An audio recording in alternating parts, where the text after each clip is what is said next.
Les Marseillais, franchement, bravo à vous, parce que là, vous sortez de très loin. Parce que là, l'Olympico que l'on a vu ce soir, c'était tout bonnement magnifique. Franchement, à la fin du match Manchester City-Arsenal, après les sensations que j'ai eues, après le plaisir que j'ai ressenti, je ne pensais pas qu'avant la fin de cette soirée, je pourrais dire que j'aurais ressenti mieux, ressenti beaucoup mieux que ce que j'ai vu durant l'après-midi. Franchement, l'Olympico, Lyon face à l'Olympique de Marseille, c'était un match plaisant. Pourquoi? Parce que les deux entraîneurs ont été largués du début à la fin de la rencontre. Parce que Pierre Sage, franchement, dans sa gestion de cette rencontre-là, elle est catastrophique. De Roberto De Zerbi, dans la gestion de cette rencontre également, elle est catastrophique. Pierre Sage, pourquoi sa gestion est catastrophique? Parce que tu ne peux pas te permettre de faire sortir Alexandre Lacazette quand tu mènes 2 buts à 1 à 11, 10 contre 11, sous prétexte que la semaine prochaine, tu auras un match d'Europa League. Je veux bien comprendre que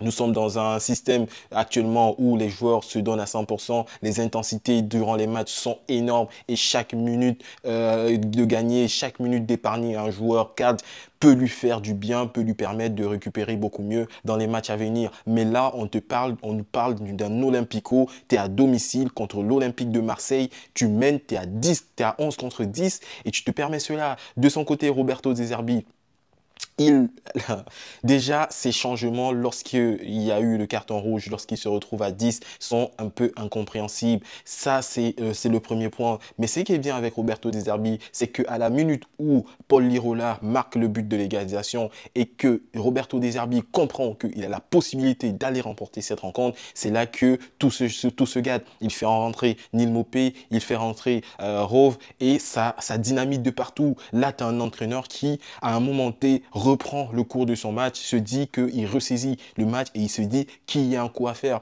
Et ça s'est vu. L'Olympique de Marseille s'impose 3 buts à 2 avec des 2 buts franchement magnifiques. Paul Lirola, buteur, passeur décisif. Franchement, c'est la renaissance pour un joueur qui, durant son premier passage, qui avait été très désastreux, qui avait été franchement ça a été un passage non-aime et il revient passeur décisif, buteur et avec une finition franchement magnifique. Son but magnifique, même il a une finition que certains attaquants de Ligue 1 n'ont pas et ça c'est à souligner. Franchement, l'Olympique de Marseille se relance, l'Olympique de Marseille est plus que jamais en lice pour le titre de champion de Ligue 1 et ça on l'a très bien compris. Ils gagnent contre Nice, ils gagnent contre l'Olympique Lyonnais et voilà, ils continuent leur petit bout de chemin et ça fait plaisir. Roberto De Zerbi, j'espère que dans les semaines à venir, on pourra avoir une vision plus lisible de ses plans de jeu parce que là, on ne comprend pas grand-chose.